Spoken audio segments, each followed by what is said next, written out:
Hello everyone and welcome along to the TGP2 season 27 of action here as we arrive in China and Vietnam for another couple of cracking races. I'm Ginger Andy in the commentary box and I'm joined tonight by Dan the Man F1. And the car's heading out on track for qualifying, Dan, for what should be another fantastic week of TGP2 action. It should indeed, yeah. We've got a very close title battle and two circuits which are very challenging, I have to say, but hopefully should be very entertaining as well. Yeah, they sure should be. We've got a wonderful track in China. I mean, it's one that I enjoy. It's not one that everyone enjoys. It's not everyone's cup of tea. A lot of drivers moan and groan when they hear China. I know, obviously, Vietnam is really not one that a lot of the drivers like. We had a real challenge round there last night, didn't we? I'm not really a fan of that in TGP1. But yeah, the championship as well, beginning to hot up, isn't it, Dan? What about those championship standings heading into round number 11 and 12? As we reach the half.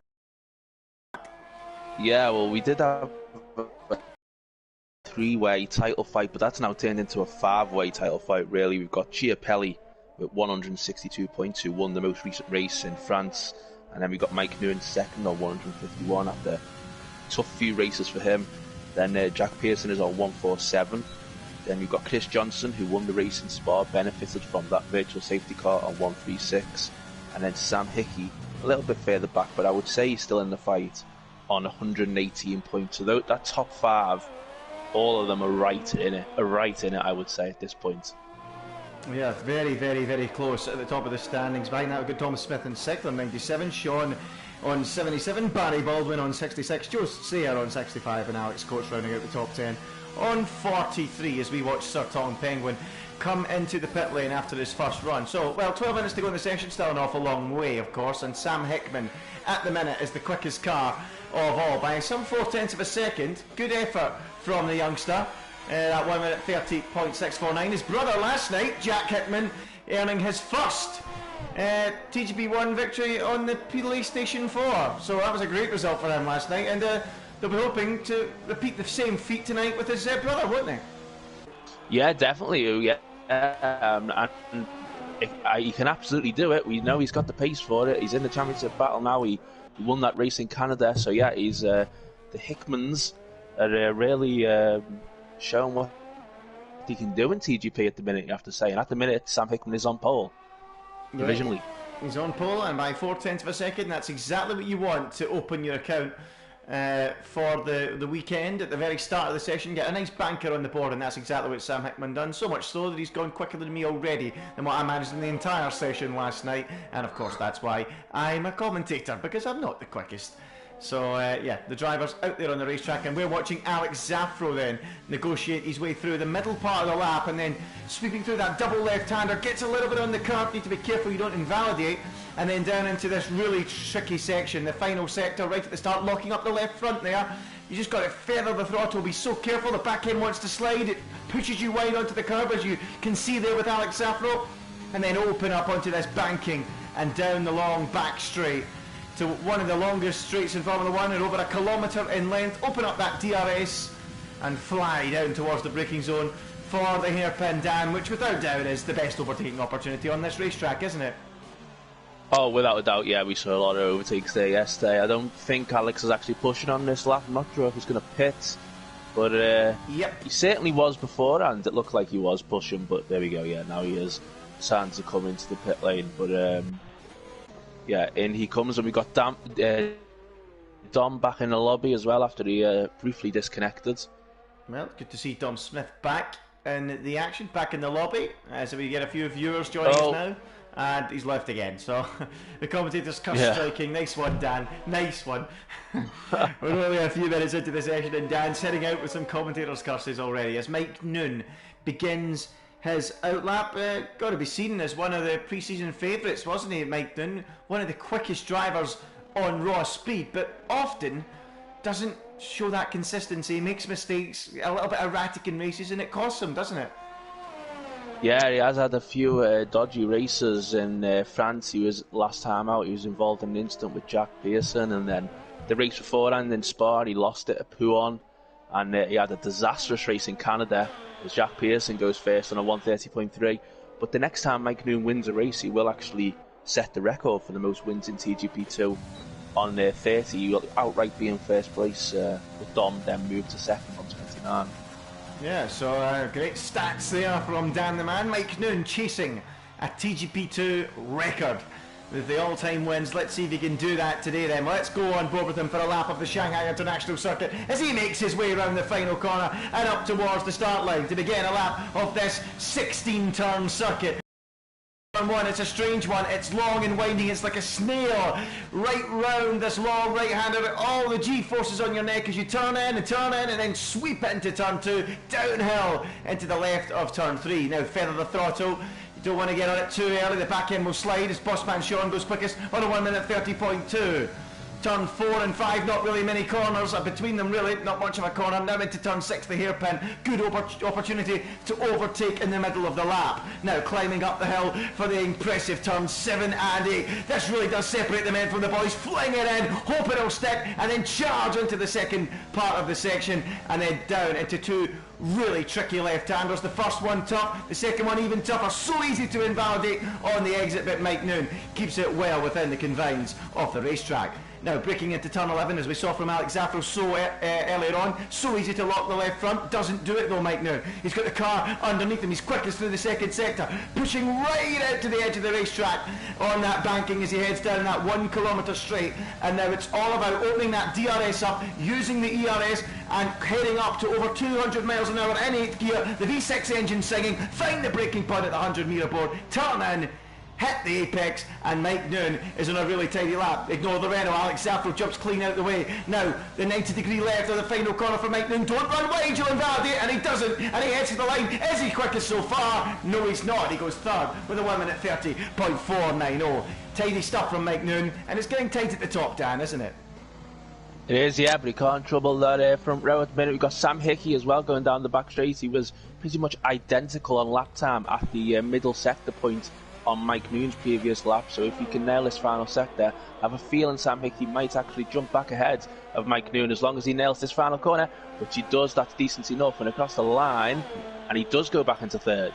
Yeah, he does. It is very tight now, isn't it? A couple of tenths now between the top four cars. 6 tenths back to fifth, but the top four really shaping up nicely, and Sam Hickman, day by day, getting quicker and quicker, and is looking more and more likely to get that first win, isn't he? He's really coming onto a game.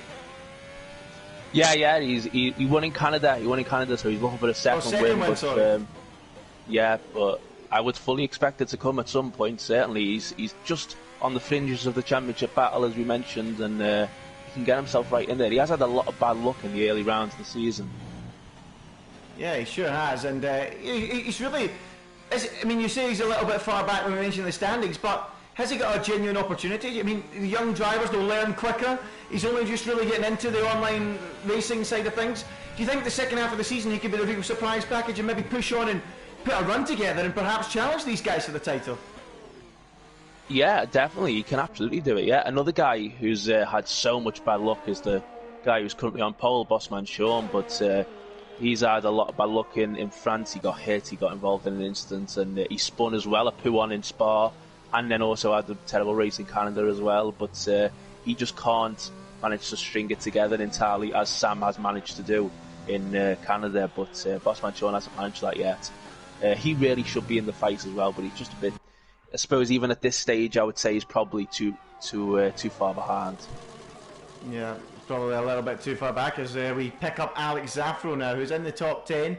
He has been knocking on the door to the top 10, but certainly the first 4 rounds. I've not been here for quite a while now, but Alex Zaffro, him and Tom Penguin, the two men who both work for F1, they're both fighting every single Wednesday night for bragging rights in the office on the Thursday morning. I mean, if that was normal times, I don't know if they are in office these days, but Alex Zaffro, in a minute, ahead of his compatriot Tom Penguin by a couple of places and about 9/10 of a second. He'll be looking to cement a place in the top 10 here in qualifying. He's on a flying lap at the moment, going through that back right-hander. He was really locking up that left front going into turn 11 as he now gets ready to open up that DRS, the Renault engine singing.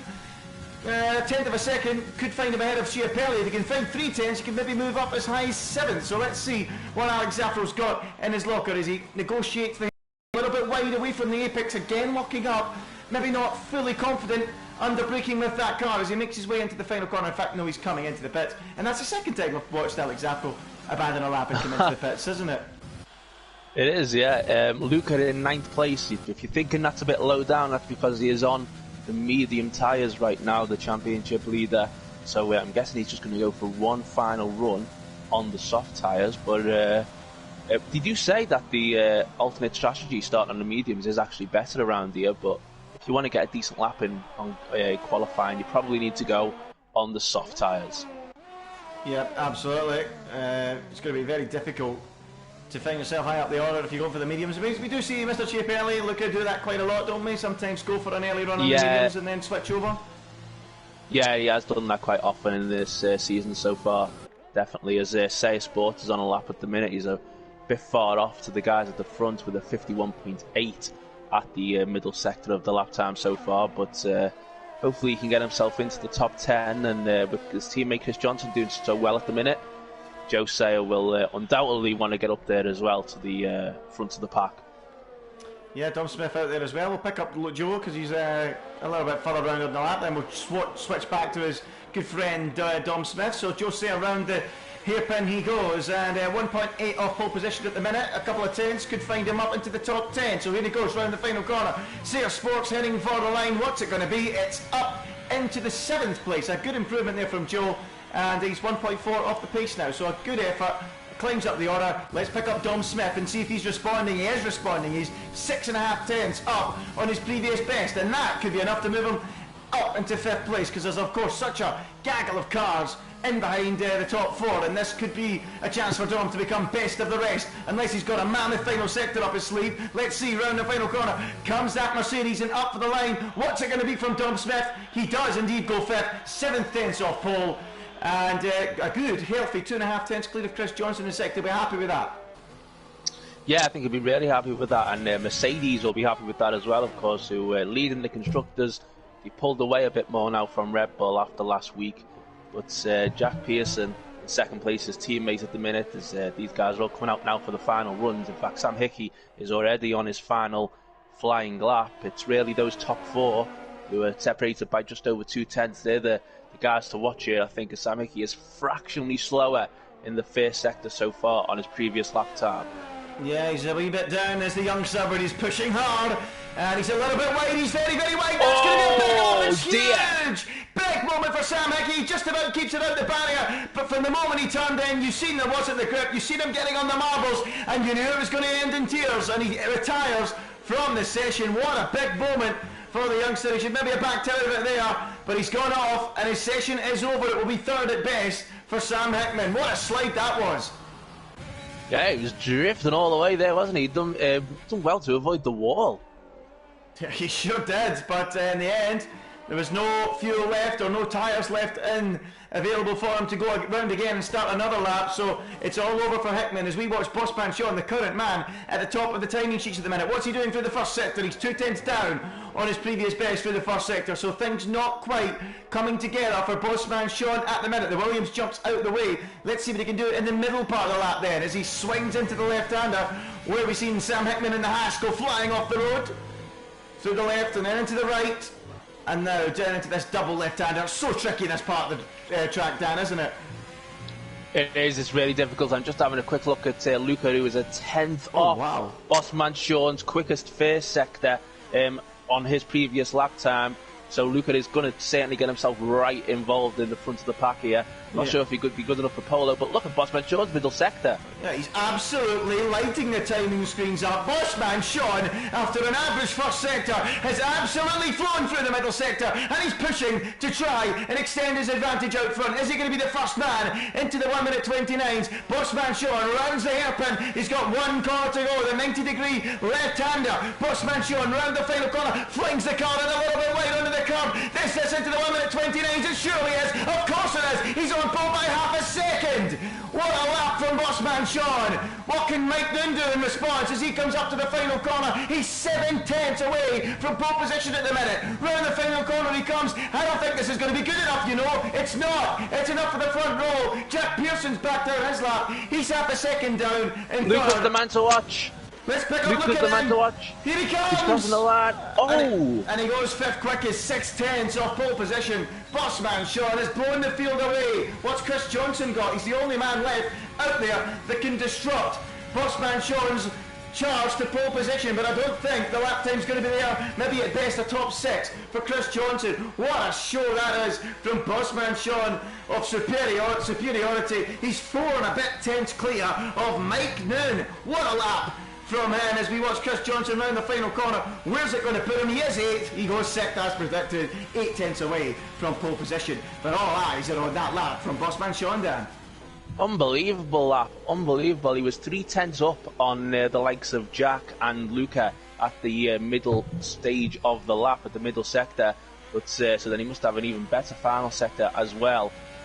So all those championship contenders, the big 5 championship contenders, they've all been thrashed by Bossman Sean in this China qualifying. Well, that's the beauty of TGP2. You just don't know what's going to happen next. And there it is. What a result for the Alfa Romeo driver, the Irishman. A 1 minute 29.7. The only man even threatening to get into the 29s, and he's in there by quite a distance. Mike Noon, 1 minute 30.2, 4 and a bit tenths down. Jack Pearson in third, half second off the pace. Sam Hickman, after that major spin, lines up 4th with Mr. Chiapelli with that late run to 5th. Chris Johnson lines up 6th with the Welshman Baza in 7th. Tom Smith starts 8th with Blair Grouse 9th, and Chris Thurgood, the North Korean, is 10th. Sears Sport starts 11th, it's Alex Zaffro in 12th, Neil Jack 13th, Shep 14th, Sir Tom Penguin in 15th, Stereogram in 16th, Red Bull Kim 17th, the last of the cars with the time. Mr. John in Indecisive and Dark Shadow start in the back 3 places of the grid.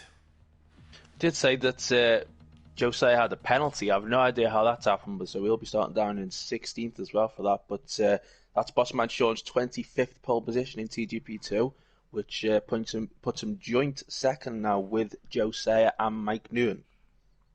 Wow, so there you go, very impressive from Sean. But the thing that we have to be critical of Sean is he doesn't convert it often. That seems to be his issue. He doesn't always convert the results. Can he do that today, Dan? That's got to be the target. Well, if he wants to have any say in getting involved in this championship, he absolutely is going to need to really win a lot of races, quite frankly, at this stage, and hope for bad luck for the top 5, which I suppose is unlikely to happen when you consider that there's 5 in there who are going for it. But you never know. Anything could happen. We saw a big instance at the start of this race in TGP1 yesterday. Could easily see a repeat here, Andy. Yeah, anything can happen in TGP2, and it usually does. So the cars lining up in the grid here on this Sunday afternoon here in China.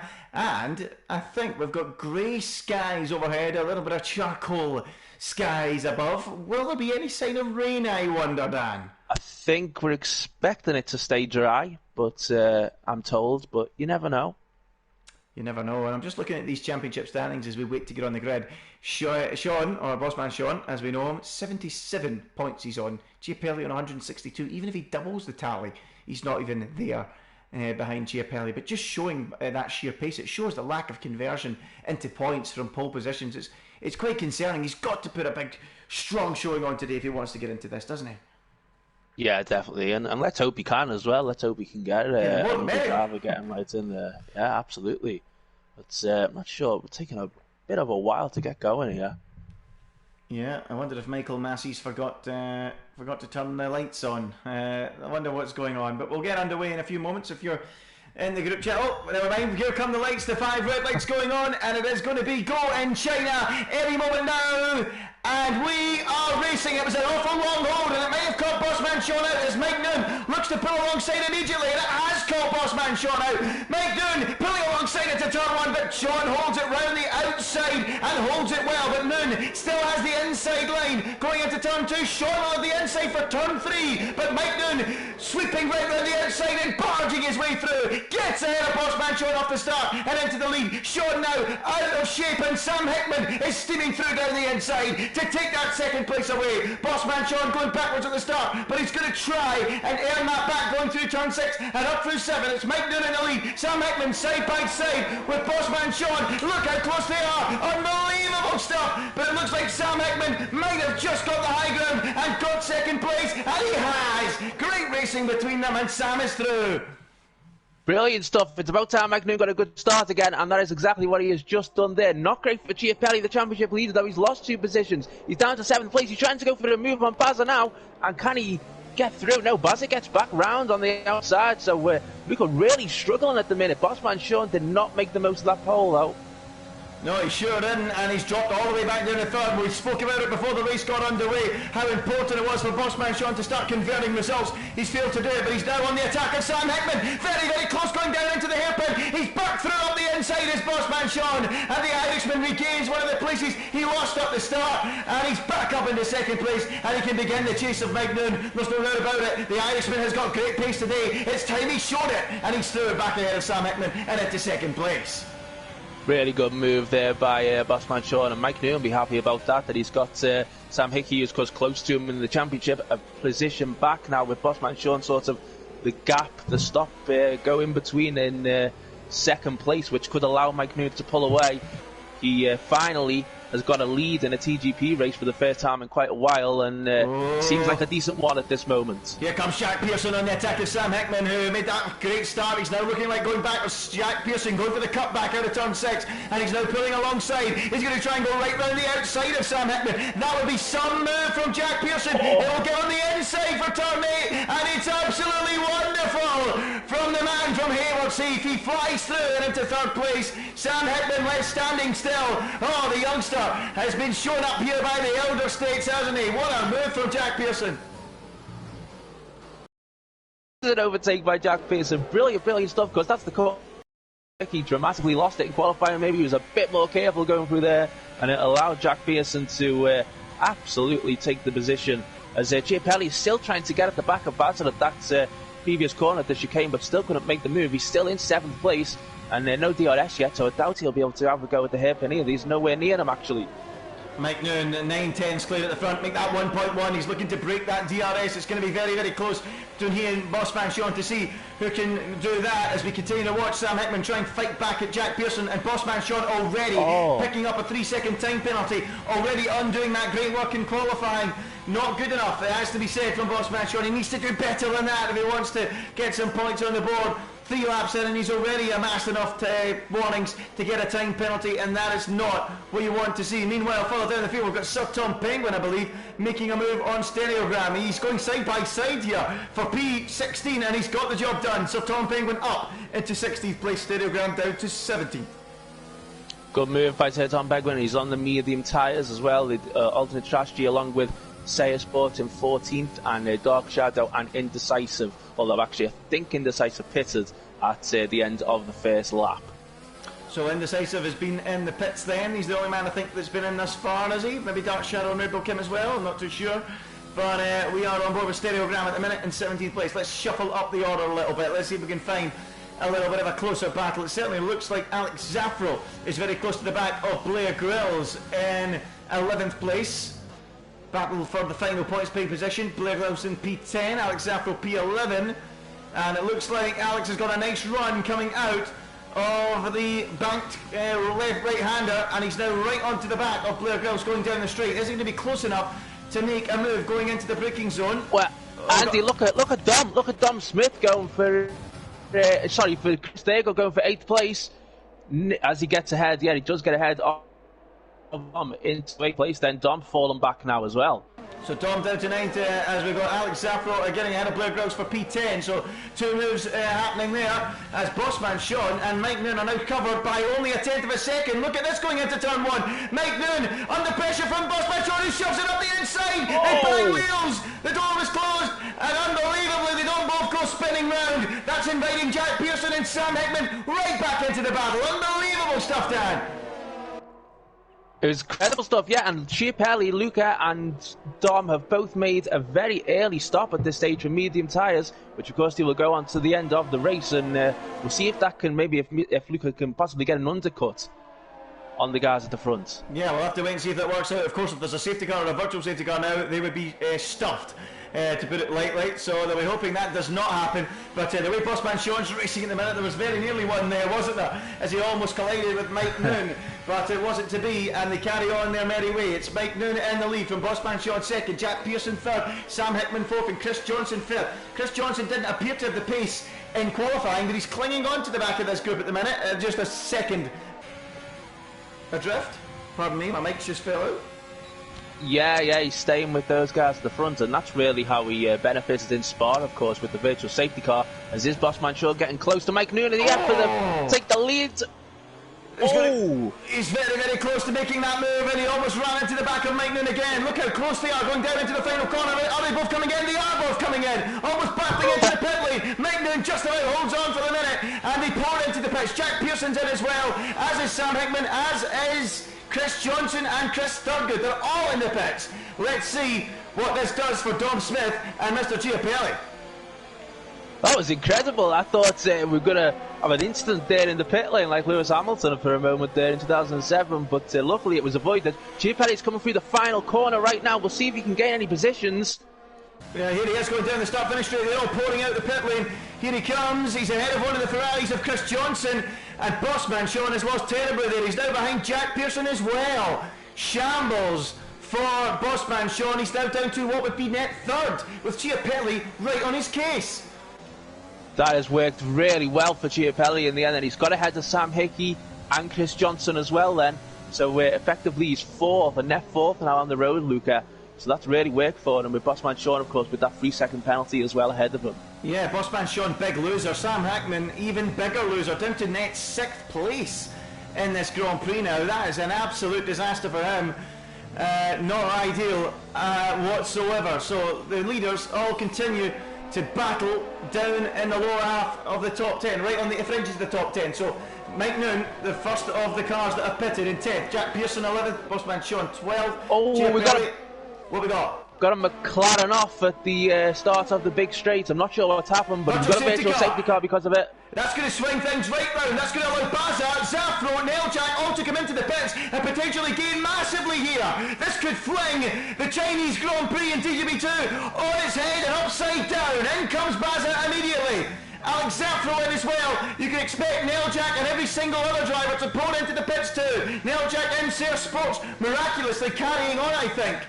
So in comes Baza, in comes Alex Zafro. Where are they going to be joining this race? Are they going to be leading this? Potentially. They may well be. There's a Stereogam about to cross the line now, and Mike Noonan is about to go. Yeah, Mike Noonan's going to keep the lead, I think. Mike Noonan will just about keep the lead. We are back racing, I think, under normal circumstances, and Baza rejoins in 10th, right behind Sam Hickman then. So that's brought Baza right into play now. He's now net 7th. Alex Zafro net 9th, I believe, after all that. So Baza on the fresher tyres as well now. Yeah, so it was close. They very nearly did jump them, yeah, but still, they will have fresher tyres at this moment in time. It's that Mike Noonan getting a bit caught up there behind Stereogram, who's making his first race in TGP2 today. Mike Noonan tries to get past him and manages it, and now it's Jack Pearson who needs to get through. Can he get through? He has to get through. He's nearly lost it. Oh wow, he's just saved it. Oh, Jack Pearson, change of underwear, please. That was so close to contact as Bossman Sean now gets past Stereogram, just jumping out the way almost. Giapelli through, and next up will be Chris Johnson and Sam Hickman to get the move done on Stereogram. But Jack Pearson there with a major moment going through turn 7 and 8. Sir Sports leads from Sir Tom Penguin. They both get to stop, as has Stereogram, Indecisive and Dark Shadow. Mike Noonan's going to go for second place here on Sir Tom Penguin. I think this should be relatively easy compared to the move he had to pull on Stereogam moments ago. And he does it, and look at Bossman Sean so close to the back of Jack Pearson. Oh, he nearly ran into the back of him. Bossman Sean really pushing hard here, but unable to get the job done. Sam Hickman also battling away with Chris Johnson. He's got the move on Chris Johnson. He's moved up a place, having lost that in the pit stop. So Sam Hickman now back up into what will be net 5th, I believe, in this Grand Prix. And Jack Pearson... Go on. Sorry, Andy, go on, what were you going to say? No, feel free, take it away. Oh, hold on, never mind, Chris Johnson in the attack. Having a look up the inside of Sam Hickman, is he going to do it? Into turns 1 and 2, they're side by side. Let's go and go with Baza and get the popcorn out of a bird's eye view of it. Let's go then. Side by side they go, front row seat. Hickman and Chris Johnson side by side, banging wheels down the hill. Chris Johnson on the inside, Hickman on the outside, and Chris Johnson regains the place on Sam Hickman and drops him back down into 8th place. I think Chris Johnson fancies a bit of revenge after that crazy moment in Spa that we saw last week, although of course he did end up then getting the win of the race. But we've seen these two come together in the past, And that was another great battle between those two right there as well. Jack Pearson did get a penalty during that virtual safety car, a 5-second penalty. I'm not entirely sure why, though, so I have a feeling that might be removed after the race if that was one of those silly penalties that the game can give you at times. Yeah, or he may have just been caught speeding, so it's one of those ones where you don't know. It's possible, yeah. It's usually when it's the full safety car, I think the penalties are much more likely, so we'll have to wait and see how that one pans out. It's certainly not a slam dunk either way, as Sir Tom Penguin has now lost the place to Mr. Chiapelli, and he might be considering a pit stop soon. Meanwhile, Baza now on the inside of Sam Hickman, and he's got the job done, has he? The Red Bull driver. Baza is going to try and go through, but Sam Hickman holds it round the outside and regains the place. Hickman finding himself in a real battle this afternoon, but he is holding on just about ahead of Baza. Wow, that was brilliant stuff there, as Sir Tom Penguin, who was diving into the pit lane to make his stop. We've got Busman Sean right on the back of Jack Pearson, who's now right on the back of Mike Noonan as well at this stage. Yeah, wow, they're all closing up, aren't they? I have no idea who's going to win this race. It's Mike Noonan at the minute in position with Jack Pearson and Bossman Sean behind, both with time penalties. Chiapelli, Chris Johnson, Sam Hickman, Baza, Chris, all not too far behind from that either. So anyone can win this Grand Prix. Sir Sports still leads, but he's yet to make a pit stop and is probably praying for a safety car. Let's have a little look at the tyre choices at the minute. There you go. Sir Sports, 7-lap old mediums. He'll be in the pits relatively soon. And Mike Noonan, don't forget, of course, if he wins this race, he will break the TGP2 record outright for the most wins in history. Yep, big opportunity for Mike Noonan here to break that record here in TGP2.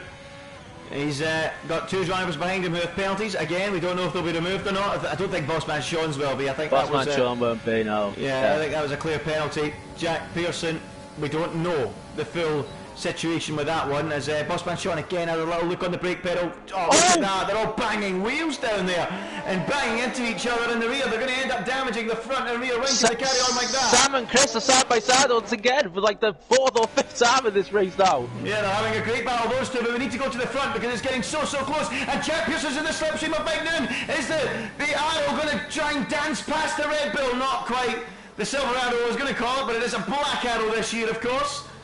And Mike Noonan retains that lead, but look how close it is between these three now. All closing up, and Chiapelli's catching them hand over fist, getting it under 3 seconds now almost. Look at this, what a race we've got here in TGP2. Incredible stuff. Sam Hickey, meanwhile, has got back ahead of Chris Johnson. And in fact, it's actually Chris Thurgood who's now on right on Chris Johnson. Chris Johnson lost out massively there. Oh, I think they touched. They definitely did touch, and off into the runoff area goes Chris Johnson, and through goes Chris Thurgood and Baza as well. Action aplenty here in TGB2 as Chris Johnson is dropped to 8th, Chris Thurgood up to 2nd, and Baza in between in 7th now. Wow-wee. I think we need to go back to ITV so we can get a break, Dan. This is unbelievable. Yeah, it's crazy stuff. There's battles all through the field, and they're all crucially for the big championship places as well, of course, at the moment. We've got 5 laps to go, and down the back straight once again. Jack Pearson 6/10 behind Mike Noonan, and he will have DRS to deploy. Yeah, and here he goes then. Jack Pearson, the rear wing is wide open. He's gaining on that Red Bull. Is he going to go diving up the inside into the hairpin? He thought about it, but it was no more than a thought. And Mike Noonan defends fresh air briefly and retains the lead of the Grand Prix. Chiapelli now 2.6 off the back of this trio. Is this trio about to become a quad? He's very conservative on brakes there, Jack Pearson. I have to say, I thought he would have just gone for it, but he's still right on the very back of him now, going into the first corner. I thought he was going to try and go around the outside there. That would have been something special. In the end, he couldn't quite do it. Mike Noonan holds on to that lead for now, but there's a clear difference in the speed advantage here. Jack Pearson looks the quicker driver, but can he get through in Mike Noonan and get into the lead of this Grand Prix and then debate the penalty later?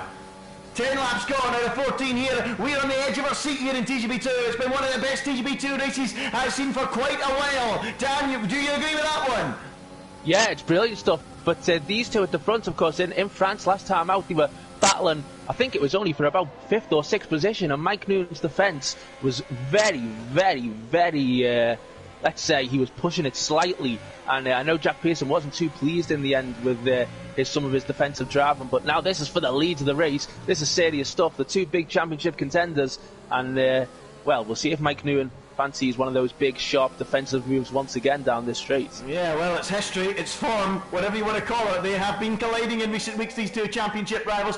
I think Chiapelli, the championship leader, would absolutely love to see them run into each other, or just catch them and pass them. He's now only 2 seconds off the back of this train as Jack Pearson gets ever nearer. Magnum defends the inside. Jack Pearson tries to go right round the outside into the airpin. That would be special. Magnum cuts him off. Busman gets it. Oh! And slides into the side of Jack Pearson, but gets away with it. But gets another time penalty for these troubles. Wow! This is absolutely incredible. Chiapelli gaining all the while. Brilliant stuff, but yeah, Bossman Sean now has a 6-second penalty. That's really bad for him. I think he's going to fall right down now, certainly from Mr. Chiapelli, and possibly from Sam Hickman as well. Yeah, sure he is. This is really not working for Bossman Sean. He's going to see those points getting whittled away at the end of this race. It's Mike Noon. It's struggling for grip, coming out of turn number 3 and turn number 4, and Jack Pearson through 5, and on the run into 6. It's going to run. He's going round the outside of Mike Noon. Mike Noon runs across the curb, tries to defend, but he can't defend no more. Jack Pearson right round the outside. Beautiful move, and the man from Hayward Chief is into the lead of this incredible Chinese Grand Prix here in TGP2. Is that the decisive moment, Dan the man? Oh, he will be so happy that he's made that move. He's just got to try and keep it now and hope that that penalty gets removed. Mike Newman will have to try and stay within him through this chicane now to get the 1 second, be within the second for DRS to maybe come back at him. Bossman Sean, he's got the penalties, but he's still there. He could easily pounce as well. Yeah, this is absolutely incredible. Chiapelli 1.5 seconds now. Will he get there before the end? There's every chance he will. Here comes Mike Noonan, down the straight. We know he likes an aggressive move. We know he likes a lounge. The DRS open on that Red Bull. Jack Pearson will know it's coming. Is Mike Noonan going to go for it? Of course he is. He thinks about it, but he can't quite get it done. As they reach the braking zone, and Jack Pearson survives that one scare as Bossman Sean continues to cling to their coattails as they round the final corner to begin he's not wide. well, but he's very wide, and it's a 3-second time penalty now for Mike Noonan. The penalties are mounting up between the front three. Chiapelli will be licking his lips, rubbing his hands with glee. Well, I think Mike Noonan as well. I think he was struggling with his DRS. Oh, they touched again! They've touched again! Unbelievable stuff here in TGP2. Mike Noonan now tries the outside line. Jack Pearson done it before. He's now going to try and return the favour. Unable to do it through turn number 4, and now up through 5 and 6 again. Mike Noonan wants the outside line, gets the outside line, gets the place on Jack Pearson into the corner, shoves him out and makes it stick. Oh, that was like Ricardo and Bottas. The same cars used as well as Bossman Sean now tries the outside on Jack Pearson, inside for turn 8. Unbelievable stuff between them. And is he through? Is he through? No, he's not. Still rubbing wheels. Absolutely epic racing between them. He's out of the race. Unbelievable. Unbelievable. Bossman Sean, yet another pole position, not converted into points or victory. He's in the barrier. Game over. Race over. Bossman Sean is out of the Chinese Grand Prix. To the last. Huge hit to Bossman Sean there. He tried to go around the outside, didn't he, on Jack Pearson, but then just lost it, and Chiapelli's gained even further now on these cars, and he hasn't got a penalty. He could end up getting the win here, Chiapelli, at this stage. He sure does, and you know what Mr. Chiapelli says, every time I commentate on a race he wins one, and it looks like it's going to happen again here as Jack Pearson Mike Noon's really losing his discipline. He's wide again at the final corner. That'll be another warning and potentially another penalty. Not yet though, but it will lead to one if he continues to do that, Dan, won't it? It will indeed, yeah. So, well, right now, Chiapelli would win this race. Of course, we're still not entirely sure about the how legitimate Jack Pearson's penalty is, but I think he's still going to be trying to fight and try to get past Mike Newman once again. It's calmed down a little bit now between the front three, but we've got Chris Thurgood, who's also having a great race. He's right on the back of Sam Hickey for 4th now. Oh, he's going for it as well. That's a bit late. That's too late. He shoved him off the road as Chris Thurgood. Will he let him back through? I probably think he will, and he does allow Sam Hickman back through. He tried that one on Chris Johnson. It didn't work, and he's tried it on Hickman. It also didn't work. And he has to relinquish the place to Mr. Sam Hickman, but goodness me, I'm glad it's calming down somewhat as Chris Thurgood now leads the race, because I think I was going to lose my voice, Dan. Could all still kick off here on this final lap, as looks like the sun's coming out at the very end of this race as well, and Luca, I think if he can get a nice little exit of this corner here, could be on Jack Pearson. He's gone a bit wide there. Oh, here we go, penultimate lap. Penultimate chance for an overtake. Here comes Mr. Chiapelli. Gaining on Jack Pearson. The Alpha Tauri's on the charge. Jack Pearson defends the inside. Chiapelli tries the outside. Jack nearly runs into the back of Mike Noon. Doesn't quite do that though, thankfully for all three drivers. And Chiapelli just sits in behind, waiting to pounce. Might not need to pounce depending on the penalties. But you know he's a racer, Mr. Chiapelli. We know he wants to win it outright on the road. We do not know if Jack Pearson's penalty will be removed or not. Dan the man, can you do me a favour? Can you tell me what does it say in the race director? Does it say speeding under VSC or what does it say? That could be the key. It just says 5 second time penalty. Oh yeah, okay, let me check the incident page. I should tell you in a moment, Andy. Well, we'll have to wait and see what that says, because that could be the key to everything we want to know. It's Mike Noon in the lead. Ignoring yellow flag is what it says. Well, I would probably think that might get removed then if it's ignoring yellow flag. You would think anyway, but we don't know. We're not the stewards. We've not seen the incident back, so we'll just call it as we see it, which probably means Chiapelli will win it pending a steward's investigation. But we're not at the finish yet. Plenty can happen in half a lap in TGP2, and it usually does. So Mike Noon still leading the way on track at the minute with Jack Pearson reeling him in behind. Wow, what a race. It's been absolutely brilliant. Also, I didn't notice at the time, but Dom got a drive-through in that virtual safety car as well, so could be disastrous for both Mercedes drivers in terms of getting a penalty from that virtual safety car if they are legitimate. As Mike Noon in the lead now uses his ERS to pull away down this final straight, and we'll see if Luca might have one more go on Jack. Yeah, I don't think he's close enough. I think Jack's more likely to have one on Mike Noon here into the braking zone. Tries, thinks about it. Nope. Not close enough, and Mike Noon on the road anyway is going to be the first man over the line, but he will lose that place straight away to Jack Pearson, who will then lose his place to Mr. Chiapelli as they come round the final corner. Mike Noon comes across the line, he wins on the road. Jack Pearson takes it from him, no he doesn't, but Mr. Chiapelli takes it off them all and he takes the victory. Chiapelli then wins it after penalties. Sam Hickman climbs up to third, Mike Noon is second, Jack Pearson down to fourth pending a penalty that could be removed. Baza in fifth, Chris Johnson sixth with Chris Thurgood seventh, eighth for Joe Sayer, make that ninth with Alex Zaffro claiming eighth, 10th across the line is going to be Neil Jack, and he is the last of the point scorers in a TGP2 race to remember, Dan. Oh, breathless stuff, absolutely brilliant stuff. Definitely the best race in a while in a series which does provide great racing constantly. But that was something else, wasn't it? That middle stage of the race where we had the battle for the lead, battle for fourth and fifth, then we had that virtual safety car which very nearly allowed Bazza to jump them all. Fantastic stuff. A wild race, wild race, and in the end, after all that, Mr. Chiapelli looks to have come through, not picking up penalties, and won it. Of course, Jack Pearson will maybe have a point to make about that penalty. Let's just explain that one then. It was a safety car, virtual safety car penalty for ignoring yellow flags. Now that would suggest that maybe someone was off the road and it could not overtake them, kind of thing, doesn't it? So it does suggest that it's probably going to be a removal, doesn't it? Yeah, and I think it was Blair Grills, wasn't it, who lost it, and he was ahead at the time, wasn't he, before because the guys had just pisses the big guys at the front. So if he's then gone past at that point, the game may have given him an unfair penalty. And if that has happened, then this guy who's currently taking the first place trophy will have to hand it to the Mercedes driver. Yeah, you're absolutely right. He will. So we'll have to wait and see. This great race goes to the stewards room, but it's Mr. Chiapelli at the minute that's got the champagne. He's got the #1 trophy. He's got the 25 points. What a race! What a race! He is the victor. Mike Noon second, and Sam Hickman third. Jack Pearson not even in the podium at the minute, but that could, of course, change massively. Let's give you provisional results of the Chinese Grand Prix. Mr. Chiapelli wins in 22 minutes 37 seconds.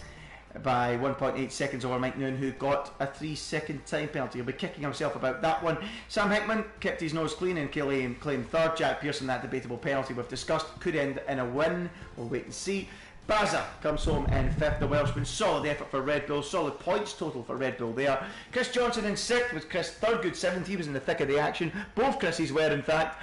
Alex Zaffro, you'll be delighted with that. 4 World Championship points for Renault. Sayer Sports, ninth, couple of points for him, with Neil Jack rounding out the points in 10th. Not enough for Mr. John to get a point, or Dom Smith. Sir Tom Penguin 13th, Stereo Grant, Blair Bills, Red Bull Kim, and Bossman Sean, the last of the finishers with indecisive not finishing. What a race. I think Luca, even if he doesn't keep the win, I'm pretty sure he's done more than enough to keep the lead of the championship after that race. Yeah, that's for sure. He's certainly keeping his nose clean as Luca Chiapelli, isn't he? He's just consistent, not the quickest over one lap necessarily, but consistent, clever, cunning, and it's working well. It is definitely, yeah. But I tell you what, I really feel for Bossman Sean in that race. Another race where promised so much for him, and ended up with a face full of barrier, I suppose, didn't it? Yeah, and absolutely no points. I mean, it's just too. It happens too much, too often. It's too regular occurrence. I mean, we were basically setting it up for it to happen in qualifying, weren't we? Before the start of the race. I mean, I don't want to be too bad on. I feel be too critical of drivers, but he's got to be cleaner. He's got to be tidier. He's got to execute it better than that. It was just too erratic for me. Too all over the place, Dan. Yeah, definitely. Just hearing that Jack's penalty was he went to AI during that virtual safety car, and the AI effectively gave him the penalty. So I'm not really sure how that's going to be decided, to be honest, in terms of being removed or not. It's a bit of a strange one. It sure is. The drama continues, folks, here at TGP. It's not a slam dunk one. It's going to be one that will be decided in the stewards' room, so be sure to keep an eye on the @TGPSeries Twitter account for the final results and decisions pending penalties, if you're listening or tuning in or watching here tonight. So we'll have to wait and see how that one pans out. But Dan, as we load into Vietnam, not a track I'm looking forward to, may I say, who was your driver your driver of the day there? Well, I suppose all of them really for providing such great racing, but I suppose you probably would ultimately have to give it to Jack. I suppose maybe Luca, who done well with the undercut as well. But Sam Hickey, he had that crazy battle with Chris Johnson, and Chris Johnson got ahead, and then suddenly Sam Hickey managed to get back through and pulled right away, didn't we? And then we saw Chris Johnson sort of fade away from the race in the late stages. So I actually can't really call it, to be honest. There was so many great drives. Alex Afro done really well as well to get in the points. I'm not sure if he benefited. I think he might have benefited from the virtual safety car, but just a lot of great drives in that race in China. Yeah, a lot of great drives. Difficult to pick one. I'd probably go Luca for keeping it clean, although he never made us on the edge of our seat that much. But he was just for the way he kept it clean. I thought it was impressive, and it shows why he's the championship leader. That kind of performance, doesn't it, Dan? Yeah, definitely, absolutely. And well, all the drivers will be thankful to see a dry track here in Vietnam, because I actually can't even begin to imagine what this track would be like to drive in the rain. I've never driven it in the rain. I don't intend to drive it in the rain, and they'll be happy it's dry at least. And I don't intend to drive the track again either. Don't plan on driving it in the rain or again. So as soon as this is over, we can just delete this track from our memories, because I don't think we're going to be going there after it was announced that there won't be a Vietnam race because of, what was it, fraud they thought it was, or something like that? Yeah, it was because some sort of fraud allegations with the owner of the circuit, I believe, or something like that. Yeah, some dodgy doings going on in Hanoi, but to our benefit, because we don't have to come here and watch a real life Formula 1 race, or have to commentate on one or drive one in the game ever again. So thanks to the dodgy guy at Hanoi International Circuit, we don't have to do it now. It saved us from this Tilka nightmare. So qualifying is underway. I think that's enough roasting of the Vietnam street circuit, as we now get to watch the cars out on track for the next 18 minutes negotiating it. So, I mean, what is it, Dan, that's so bad about it? I mean, let's discuss it then, and just say what is wrong with it. I don't know. It's just like a glorified Formula E circuit, isn't it?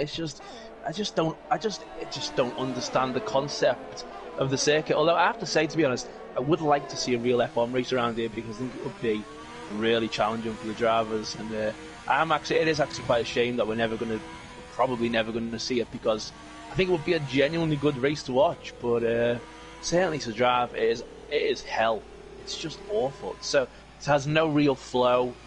It's just a circuit with corners and, you know, a very long straight. It's awful. And a couple of daft roundabouts in between. I mean, yeah. I mean, look, we're not boring with Bossman Sean. This is turn one, right? Like, does it need to be this tight?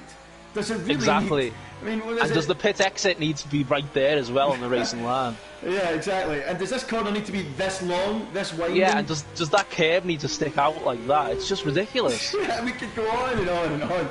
And we will go on and on and on this lap with Bossman Sean. As we Dark Shadow jumps out of the way and into this little fiddly section as well. Don't mind the entrance, too tight.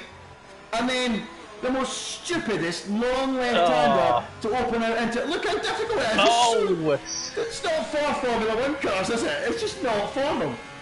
Yeah, it's so difficult to get right. I honestly, if you can set a quick lap around here, then really just fair play. I mean, we saw a great qualifying here yesterday in GP1, and I'm sure we will do here as well, but it's just so difficult. And you have this incredibly tight hairpin. Another one, needlessly. Yeah, true.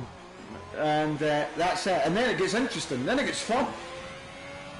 I suppose so. Yeah, this bit is quite fun to drive, I suppose. But this corner is always very difficult when you stomp back down on the throttle pedal, and then this bit's like a slalom course, isn't it? Yeah, it's a bit like the last sector of Valencia or the final sector at Korea. Kind of that kind of feel to it, doesn't it? A little bit, yeah, a bit like the S's as well in Silverstone and in Coaster as well. But the last corner is also pretty awful. It's very easy to hit the wall, as I did yesterday. In fact, Bossman Sean doesn't know. 35.4 for Bossman Sean first lap. Yeah, I think I summed it up when I was practicing this track, and I asked Phil and Softy, two quick drivers round here yesterday. I said, is this one of those tracks where you do a quick lap and the lap still feels awful? And they responded, yes, exactly. It's so little flow that a lap that's good just doesn't feel good. That's a really good way of describing it, yeah. And that's when you know you're not enjoying the racetrack, and there you go, folks. But yeah, 5 minutes of roast there for the Vietnam street circuit. We're finished, we've had enough, let's get on with it. It's Chris Johnson on top with a 1 minute 35.3, with Bossman Sean second on a 1:35.4. Chris Thurgood 1:36.2, Mike Noon 1:36.4, Blue Grills 5th, Chiapelli 6th, Sir Tom Penguin 7th, Stereo Grant 8th, Indecisive 9th, and Red Bull Kim 10th. I do feel, Dan, that this will be a track where there'll be quite a considerable fuel spread. There usually is in TGP2, but excessively around here because it's so difficult. Yeah, I think that's fairly inevitable, but it's interesting that Luca, who, as you mentioned in China, so often decides to go on the medium tyres early in qualifying, has decided not to do that this session. He's gone on the softs straight away, and even still he's only managed a 7th place on his first lap. I think that says a lot, the fact he's going on soft, doesn't it, as he gets up the inside of Ship at the end of that long straight.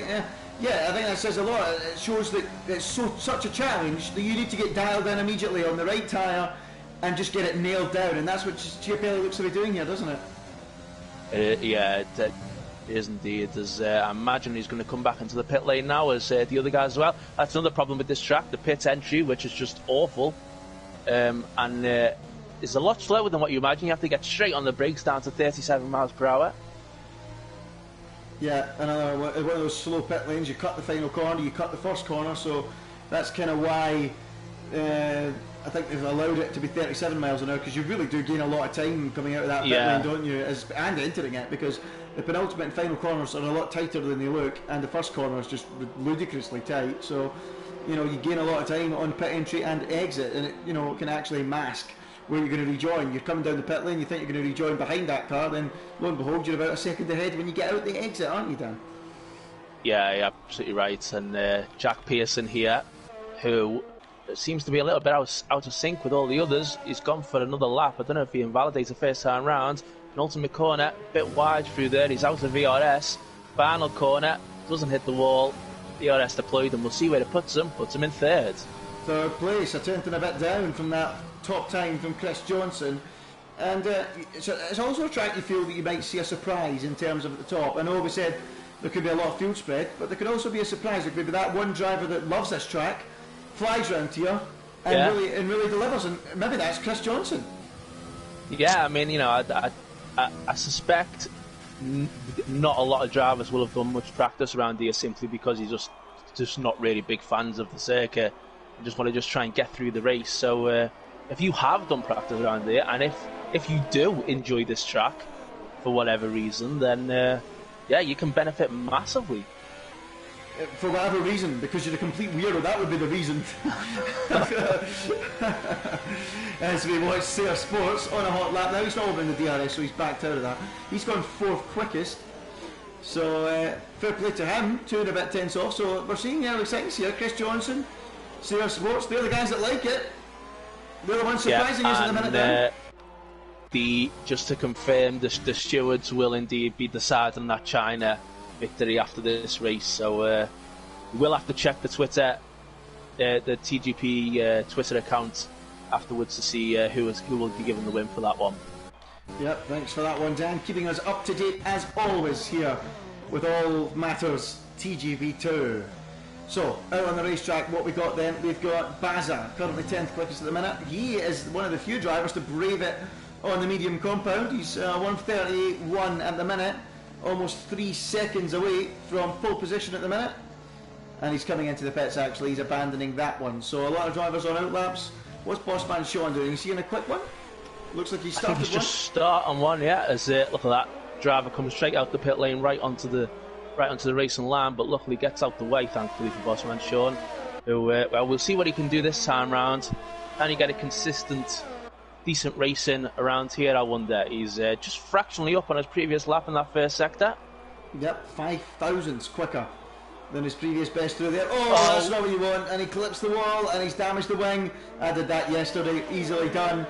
And Bossman Sean will need to return to the pits for a brand new nose cone. And I think we could be going through quite a lot of nose cones amongst the field here this weekend, couldn't we? As Chris Johnson has started his flying lap as well. Let's see what he's doing through the middle sector. Down this long straight, probably the best overtaking spot on the racetrack at the end of this straight, isn't it, Dan? Yeah, definitely. But you can be side by side with the car for a very long time down the straight. It can get quite terrifying, as I experienced yesterday with Jack Hickman and also with Owen at one stage as well. So 106 at the middle stage of the lap for Bossman Sean, 106 for Chris Johnson as well. Sam Hickey's set a good lap there. Look at that, 34.8. Well, I did say the youngsters get up to speed quite quickly, and here's a man that's learning the difficulties of the Vietnam circuit very quickly as well. 8 minutes to go in qualifying, and that is a half-second cushion, and that is a marker laid down and an eyebrow raised in the commentary box, Dan the man, is it not? Chris Johnson couldn't get close to that, but he can't beat it. He's a 10th off, Chris Johnson, 10th and a bit off, in fact. So it looks like a good lap from Sam. Yeah, it does look like a good lap, and the Haas man pushing on, looking for a second win in TGP2, and that is a good way to start. Here comes Mike Noonan around the final corner. He's just had an absolutely horrific penultimate corner, and certainly with the lost time there. Is this still good enough, though? No, look at that, 1:35, 4th place. Luca's gone 3rd. Yeah, 10th and a bit off is Luca in 3rd, Mike Noon 4th, so the usual contenders rising to the occasion now, but not enough to displace a slightly surprising top 2 of Sam and Chris. Those two really got themselves in the championship battle in Spa last week with the 1st and 2nd place, and at the minute the 1st and 2nd on the road in this qualifying session. Yeah, impressive. I'm very impressed, in fact. So this could be shaping up to be just as good a qualifying as what we saw in TGP1 yesterday, as we watched Dom Smith. Make a late call to dive into the pits for Dom Smith. So he's out of that lap. What about Sir Tom Penguin? 3.5 seconds off the pace at the minute, to be expected on a track like this, right enough. But he's found some time in the first sector, looking to cut that deficit down. What's he going to do for the middle part of the lap? A track we can find a lot of time just by being out there and going round and round several times. As he finds the braking point a little bit deep there, he might just get it turned down. Find the turning circle, just about. Gets it turned into the corner, but he's aborted that lap. He's gone. He's invalidated. Yeah, he's invalidated the lap there, said Tom Penguin. And then they've gone a little wide there. It can be easy to do that, but I think a lot of the drivers now are in laps or are in the pit lane, in fact, getting ready for the final run, I imagine, at this stage. Even though we've still got 6 minutes to go, but you can really only, I would think, get one proper run done at this stage. Yeah, it's all beginning to shape up nicely. Oh, Sayer Sports, by the way, 2/10 up on his previous best through the first sector, I think I'm seeing. He's only 8/10 from pole. He can find a lap time, he'll be doing well. What about Jack Pearson? He's further on. Yeah, he's of course he was a little bit out of sync with the other guys. Yeah, he's also just a little bit further down that long straight. We'll see what this middle sector's like. What was it for Chris? When Chris was in 1:06, wasn't he, at this stage? And so is Jack Pearson. Well, in the this could be trouble in Sam Hickey.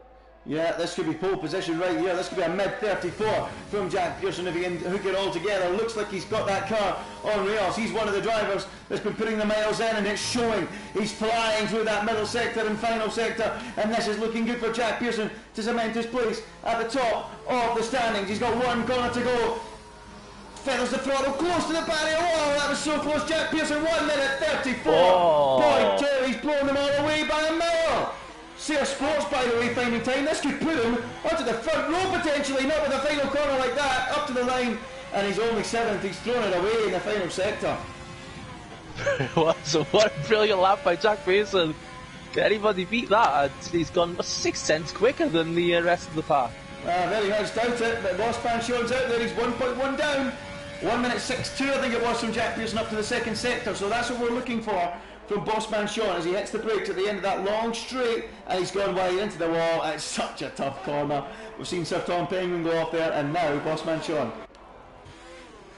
And here comes Sam Hickey out the pit lane then for his final run as well. I'm just looking where they're still quite a bit way off the pole lap yesterday in TGP1, but that would be good enough for 9th on the grid yesterday, that lap time by Jack Pearson. Once again, I'll say it, quicker than me. Without any shadow of a doubt. 2/10 off on 2/10 slower than me. Yeah, so Jack Pearson, Dom Smith, if you're watching, TGP1. TGP1, Dom Smith. We've got Chris Thaygood out the session. He's gone off on one of those roundabouts, I think. Yep, he has. Come on, Chris, you need to learn to pass your driving test, my man. Sort those roundabouts out, and you'll be fine. Sorry, I've got a little bit of the COVID there. Cough, cough, Jack, TGP1. As Sayer Sports comes round to the end of the lap, and he's coming into the pits to end that one, as Bossman Sean is out there making a mockery of one of the roundabouts, which is absolutely fine because nobody likes them. And he's on an in lap. So who have we got on an out lap then? Sam Hickman, he's at the end of one, about to start a quick one. Has he got anything up his sleeve to respond to that? Because it's such a good time from Jack Pearson. I think anyone that gets close to that will be doing well. Yeah, it's going to have to be something very, very special, isn't it, to beat that lap time. So yes, we're going to have Sam and Luca, Mike Noon, Bossman Sean all about to come through now to start the lap times. And if Jack and Chris Johnson can get out the pit lane in time, they'll get one more in as well at the very, very end of the session. Oh, Sam Hickey's lost it! Oh, Sam Hickey's round on his final run. That's it for him. That's it, just like the previous qualifying session in China. It's over before it's began on the final qualifying run for Sam Hickman. He's lost the rear, lit the rear tyres up, off he goes into the wall, and unfortunately for him he's damaged the wing. He'd have been praying to avoid the barrier so he could get round again and do another lap, but that opportunity has gone. Second at best. Bossman Sean is back in the pit lane. He invalidated that lap, so that's it for him. I don't think he's going to get back out. That is, he will be no higher than 6th place. Mr. Chiapelli, by the way, almost half a second up than his previous best in the first sector alone. That man is on fire this week as he now makes his way down the long straight towards the braking zone of turn 11.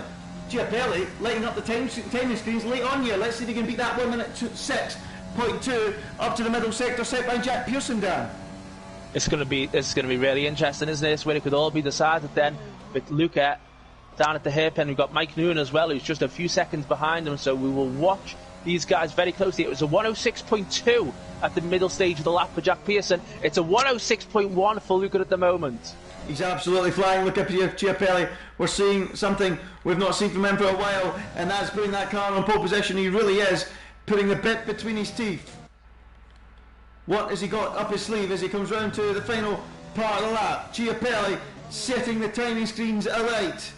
7/10, the gap he's got to find to Jack Pearson, but I think he's going to find it, round the final corner comes look at Chiapelli. Oh, it's not enough! A 10 shy in the end.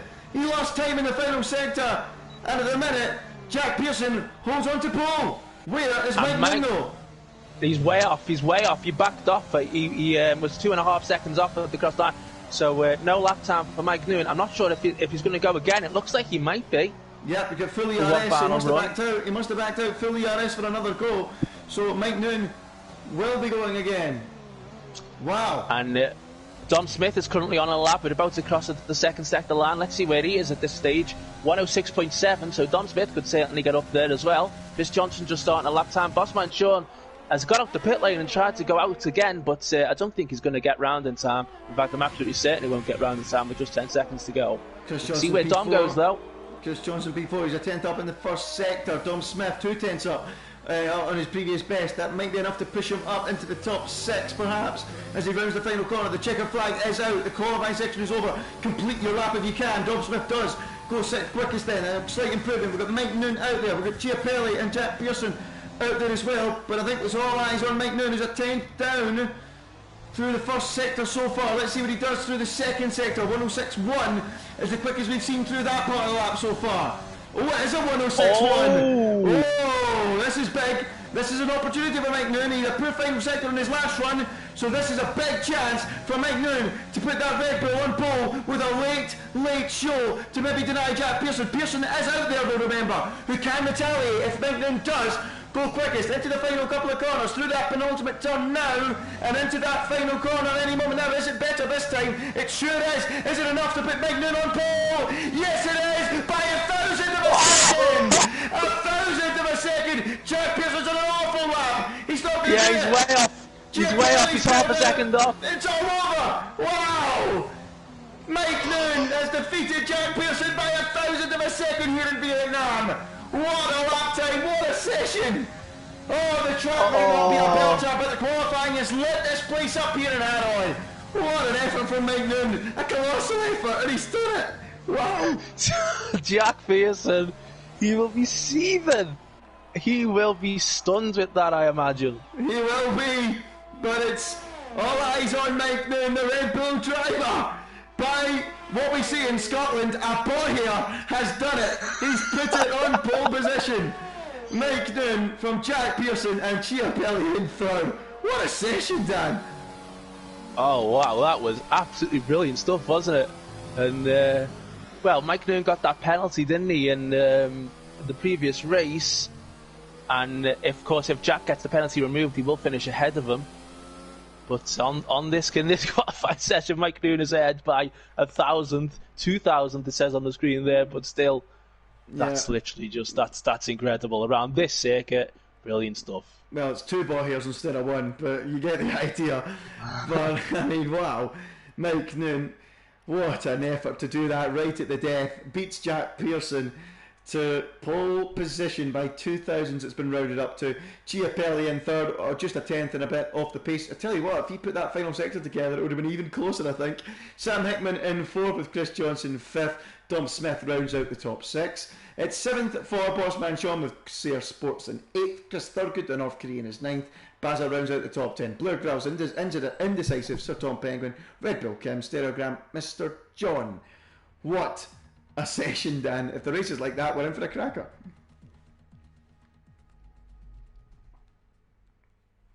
Sorry, Andy, I was just having to read something very quickly, but yeah, looking forward to this race. And, well, it's quite dark, but we are expecting a dry one, which, again, the drivers will be entirely thankful for.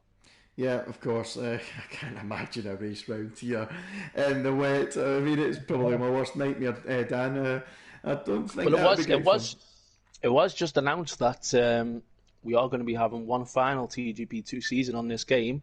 I believe starting in April or May. So there will be one last race around Vietnam on this game at TGP. Maybe it's just set it to heavy rain or something, just deliberately for this race and see what happens. Yeah, I've asked Dom, can he please put France and Vietnam together so they're both out the way in the one go? They don't have to go to one good race and one bad race. Now, I know there's probably people that enjoy Paul Ricard, but I'm not one of them, so please do that, Dom. But anyway, here we go then. We're underway in a moment for round number 12 of the championship here in Vietnam. We are go. It's a poor start from Jack Pearson. Mike Noon flew off the line and leads down towards turn 1. Jack Pearson fighting back. Oh, he gets the squeeze from Mike Noon as he reaches the braking zone for one of the slowest turn 1s in the calendar. It's like watching the Turkish Grand Prix start, isn't it? But Jack Pearson, right at the outside, he's got to move on Mike Noon. Side by side they go, and Noon parks it on the apex, going through the exit of the corner, and holds on. Mike Noon, side by side with Jack Pearson, dicing and diving left and right down the straight. Hickman and Chiapelli in behind as they all drag each other down towards the braking zone. We've got a yellow flag at the back, but it's Mike Noon holding on with Jack Pearson second and Chiapelli third. Mike Noon again, so aggressive with his defence, but he has kept the lead as Chiapelli has got himself a bit wide there. Oh! What a squeeze that was, so close, he got himself wide out in the marbles and lost 2 places. Sam Hickman is through, as is Bossman Sean, but thankfully for Chiapelli, a small win as he's not damaged his front wing. Here comes Jack. Oh, here he does come, they're side by side, the two leaders, down towards the braking zone for turn 11. Noon on the inside, Pearson on the outside, who's going to break latest? Looks like Mike Noon holds on just about through the streets here in Hanoi. What a start to the race. Mike Noon still leading, Jack Pearson second, trying everything to get through, but he can't do it. And Mike Noon, having got that slight edge in qualifying, has a slight edge at the start of this race by leading the pack. Wow, it's absolutely brilliant to watch these guys fight, and once again, Luca is in 4th place. Oh, Sam Hickey got close there, didn't he? Yeah, it was an optical illusion. I thought he was going to dive up the inside there. Then we went to the onboard and it didn't quite look the same, but into the final corner they go. The penultimate corner, Hickman a little bit deep there. Jack Pearson able to pull away, and I think we might be seeing these two side by side again pretty soon, Jack and Mike. Yeah, Mike Noon was pretty much out of VRS deployments at the end of the lap there, but it is restored for the start of the second lap. He was really trying to make sure Jack did not get ahead of him there, and he has not managed to do so. So Luca is in 4th place then, despite going out wide around that roundabout at the first lap. 4th place is, I guess he will take that for the time being in the championship lead. Sam Hickey is still right on the back of Jack Pearson. Yeah, he is. He might be going for a move. Mike Noon not using any deployment. They're both gaining rapidly on him. Sam Hickman thought about it briefly, had to back out behind Jack, clips him ever so slightly, but they both get through the corner unscathed. And now Hickman on the inside. Be careful there. Me and my teammate went side by side through there yesterday and it ended in tears, and thankfully Hickman decides to be a little bit wiser and not dive up the inside there, and there's no contact. So Hickman stays in 3rd place, the youngster, with Jack Pearson in 2nd, gaining on Mike Noon once again, but I don't think he's going to be close enough this time round, Dan the man, is he? I don't think he will, but it's Chiapelli possibly going to be close for Sam Hickey for 3rd place. The hairpin late on the brakes. I think he's going to get this done fairly comfortably, and that's 3rd place then for Luca. That's an underrated move. That was excellent. It's so easy to brake late there and cream into the car in front of you, which would have been Jack Pearson. He just that to perfection, got ahead of Sam Hickman and didn't hit the car that was going through the corner, which would have been Jack Pearson. So great move from Mr. Chiapelli, the championship leader, on the march and up into 3rd place. So we've got drivers from 12th downwards are on different tyres. Medium tyres for Nel Jack, Serigram, Red Bull, Max Afro, Bear Grylls. Shepard starts on the hard tyres. Oh! Sam Hickman into the back there of Chiapelli, almost clipped him round into a spin. Not quite though. They both get away without any trouble. But as you say, a lot of guys on the mediums. Bossman Sean. Bossman Sean making an early stop then at the end of lap 2. Presumably that will be medium tyres to the end of the race. We saw Matt Tibbos make an early stop here yesterday, and well, it didn't work out brilliantly for him in the end. We'll see what happens to Bossman Sean. Baza on the inside ahead of Sayre Sports, who's got wing damage, I think. Yeah, he does. Severe wing damage on the left-hand side. Baza getting the move done into turn 1. Now, Joe Sayre under pressure from the TGP veteran that is Mr. John. He's been here for so long. A real stalwart, a real legend of the league. And he stays in 10th place at the moment. Mr. John chasing some World Championship points this evening, Dan, isn't he? He is indeed, yes. And Bossman Sean changes front wing, by the way. So that will lose him a bit more time as well. So DRS is now deployed. Jack Pearson, though, is 9/10 off, so he's not going to get anywhere near Mike Noon this time round. Mr. John, though, on Joe Sayre, gaining. DRS open, overtaking use. He's going to power past, I think. The Alpha Tauri breezes through ahead of Joe Sayre and goes up into 9th place then. Joe Sayre a little bit late in the brakes, but he is behind. Mr. John up to 9th. Easy stuff, nice stuff from John. And he's into P9. Just trying to have a look then at all the cars as they come through here to see if any of them have got damage, because obviously it can be very easy to clip the wall around here as Mike Noon gets a little bit in all the wrong places around the slalom bit of the track there, which has allowed Jack Pearson to close right up, but won't be anywhere near. He certainly can't go for an overtake around this point of the track. Got a car off, it looks like an Alfa, and is that Bossman Sean? I think it is Bossman Sean, just lost it. Yeah, he's got no front wing again, so a disaster for Bossman Sean. Yeah, he's got the full wing going, so this thing's not going well for Bossman Sean whatsoever. I saw Alex Zaffo out there with pretty much all of his wing gone, but he made a move on Red Bull King nonetheless. He's now in the pits to change that wing, as is Sayre Sports, who had wing damage too. Sam Hickey's lost it. Sam Hickey's off. Sam Hickey's off at the start of the lap. That's terrible for him. He's got damage. He's down in 9th place. Disaster now for Sam Hickey as well. Yeah, there's cars everywhere with wing damage at the minute. Is there going to be a virtual safety car at any moment here to clear up all this debris? Plenty of yellow flags, not many safety cars, and quite incredibly, last night in TGP1 we didn't have one either. Are we going to see the same here? Well, it's amazing. At the minute it looks like we are, but Jack Pearson, look at this, 4/10. He's going to go for it here. Yeah, he's gaining and gaining as the Mercedes car. He's going to try the outside as he had to back out of the throttle there. Mike Noon defends the inside. Jack Pearson right on the outside. How late will Mike Noon dare to brake? Very, very late. He comes back to the outside. Tries the undercut. Oh, he can't do it. Jack Pearson had that one packed on the apex, and he's through and up into the lead.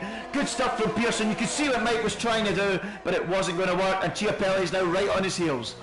He was determined to get that done, wasn't he? Jack Pearson effectively risking an aeroplane crash there to make the move and to take the lead. That's how much he wants it. And we'll see now. I wonder if is this possibly a good opportunity maybe for Mike Noon to dive in the pit lane here, or to do at least the opposite of what Jack does. No, stays out. Yeah, so does Luca as well. Yeah, these two are like brothers, aren't they? Jack Pearson and Mike Noon. They're stuck to each other like glue. The bickering brothers. They fall out from time to time. They crash into each other, but they're always together on the racetrack, battling away as Chiapelli's like almost like a silent. He's going for it! Oh, he's got the lead! Into turn one! Unbelievable! Jack Pearson had to turn out the corner, but he just about stays in front. Great awareness from Jack to see Mike Noon coming. We know he likes a dive bomb from time to time. And unbelievably, Jack Pearson clings on, but Mike Noon now has the DRS. He's got the overtaking news, and he's sure to breeze alongside and pass on a run down to the end of this first sector. Here comes Mike Noon. And that should be Candy My Baby. It is. He's through. He's deep. And he just about holds on. Chiapelli now ready to pick up the crumbs as the front three are now locking horns here in Hanoi. Oh, this is absolutely unbelievable. Jack Pearson nearly hits the wall there. This could allow Luca a big chance now as well. Yeah, bits of front wing flying off that corner, I think. But here comes Chiapelli. No ERS left for Luca Chiapelli, though. So early to lose the ERS. Look at Mike Noon having to defend. Unbelievable. Jack Pearson round the outside. He's going to do it, is he? So close between them, and Mike Noon holds on. I'm going to have to go and answer this front door, I think. Dan, give me a minute. Okay, so we'll watch the action then as it goes back to the front door. Luca Chiapelli's going to go for second place. He can't make the move. Wow, this is absolutely amazing. I don't think we'll see any overtakes through here. Surely now you would expect one of the top three to pit. We'll see who comes in. I'm not sure if Jack Pearson got damage when he hit the wall there. Andy certainly alluded to it. I can't see any damage at the moment, but if he is, it's disastrous. And Mike Noon is coming in, and so is Jack Pearson. Can they get under 37 miles per hour? Yes, they can. Crucially, absolutely vital you do that around here. Chris Thaygood is also coming into the pit lane at this stage, and Luca then will take the lead. And if Luca can pull in a flying lap here, he could get the overcut. But we'll see what happens at the front. And Jack Pearson is changing his front wing. That's not good for Jack Pearson then. He may get jumped. In fact, he probably will get jumped by Chris Thaygood. So Jack Pearson having to change his front wing, Andy. Yeah, I'm back. So apologies for that, folks. You know, it was my mum's birthday today. Someone was at the door with a present, and they were just kind of looking in the window at me as if to say, are you going to answer this door or not? So I kind of had no choice. Despite the fact I was yelling, they kind of looked at me as if I was stupid. But there you go. That's the way things work when you're a commentator. Oh, Jack Pearson's come out to the pit lane right in front of Blair Grills, is right ahead of him. So he had to change his front wing. Now he's got traffic. And, well, very quickly this race has turned into a bit of a nightmare. Yeah, that pit lane exit causing problems. We criticised it in the build-up, didn't we? And it's causing problems. Jack Pearson, new wing, and now dropping out of contention for the victory. But on a track like this, anything can happen, can't it? I mean, it really is a lottery. So keeping the nose clean at the minute, Chiapelli is the man who's got form of keeping that nose clean, and he's doing it at the minute very well. Mike Noon, though, has pitted, remember, and he should regain the lead as Jack Pearson breezes past Blair Grills and up into 8th place.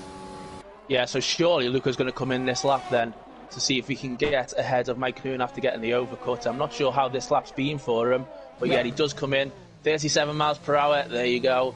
He has managed that. Will Chris Johnson follow him, I wonder? So what can Mike Noon do then? Is he going to take the lead, or will Luca manage to edge ahead? Yeah, we'll have to wait and see. Luca in the pit lane. This is a big, big moment for the World Championship leader in that Alpha Tauri. He waits and waits and waits. He comes into the box. The mechanics now get to work on that Alpha Tauri. This is why they practice so hard. And has he been held or what? No, there we go. He's getting away now. So where is Mike Noon? Remember, folks, the game can be quite deceiving. He's going into turn 1, but it's going to be close, though. Here comes Luca, accelerating out of the track. Where's he going to be in relation to Mike Noon? Oh, look at that! So close! Look at him! He's going to do it! Side by side, unbelievable! Mike Noon and Luca locking wheels, literally! Going through turn 3 and 4, and Mike Noon's just ahead by a fraction of a second and no more! They're now side by side, the Red Bull and the Alpha Tauri down towards the braking zone. Who's going to brake latest? Who's going to blink first? It's Mike Noon who's ahead into the corner. Oh my goodness me, that's what TGP2 is all about. Oh, that was amazing, wasn't it? But Luca's gone wide there at the roundabout, which isn't a great exit and a great start for him down to get DRS here. And they're both going to be using overtake down here, surely. Luca will have DRS, though. He will be, but he's gaining and gaining rapidly. Look at that, DRS. ERS is draining the battery. He's got nothing left. He's going to sail past, surely. On the outside goes Luca. Mike defends the inside. He brakes way too late. Luca will turn in. He'll say, see you later, sunshine. You braked us a little too late there. And Mr. Chiapelli dives up into what will be the lead of the next race. And is he now taking proper grip of this championship battle? Absolutely amazing racing. Jack Pearson, who of course fell back after having to change the front wing, gained 3 seconds there on the cars at the front, and he'll be open for them to battle again so we can get even closer. Every chance they will. This is TGP2, folks. Don't go anywhere. It's epic. And it's epic once again. Giapelli, oh, that's a little bit deep. Oh, it's gone very deep. Pick the throttle up, Mike. Keep it out the wall, and he does. A couple of times now on this lap he's gone deep. Once it cost him a position, not this time. Into the pits now, Chris Johnson and Mr. John, and that now gives these guys the lead they had before. But it's Chiapelli, not Mike Noon, who's in front now, with Jack Pearson gaining all the while in third as these two scrap. Well, this would be a huge win for Luca if he can manage it then, as we officially approach the halfway point of the season. What have you seen there? Chris Johnson is out ahead of Jack Pearson in third place. He is, yeah, so Jack couldn't gain after the front wing change then quick enough on Chris Johnson. Yeah, and he's on fresher tyres as well, so is there a chance here for Chris Johnson to really gain massively on these two leaders and get a third win and a second win in 3 races? It's entirely possible, yeah, as Sam Hickey is trying to recover his way back through the field into 9th place as well. But yeah, Chris Johnson, if he wants to stay in the championship hunt, because I think the top 3 might pull away again after tonight, he will need a big charge in the final stages of this race, and he can do it, absolutely. Oh, this is going to be very exciting. Chris Johnson then hoping to reel these guys in with 6 laps to go here in Hanoi. It's still Chiapelli out in front. He's holding that gap above the DRS threshold of 1 second at 1.2 at the minute. Chris Johnson, the fresher tyres, he's the chaser. Is he going to get there in time, and is he going to give himself a chance of victory? 4 different teams in the front 4 places. Dom Smith keeping Jack Pearson honest in 5th. I've got Baz 6th. But all the action is about to happen at the front. Mike Noon now 9/10 behind Chiapelli as they go across the line. He's going to get DRS, I think. He's put a great final sector together there, Mike Noon, to give himself a fighting chance of DRS. He did, yeah, that was a brilliant final sector. And, well, I wonder if Luke will be getting a little bit nervous here at this stage now, though. When you're not really battling anybody, you're just all about just trying to avoid the walls around here and just sort of manage to get through the horrible corners as well as you possibly can. But Mike Noon is definitely closing back in, isn't he? And 9% DRS for Luca, a bit more now after the braking zone. But Mike Noon's into the 30s, so this is really big for him. And car's off ahead. Sir Tom Bingwin, he's back going again though, out of the way of the leaders, so he should be okay.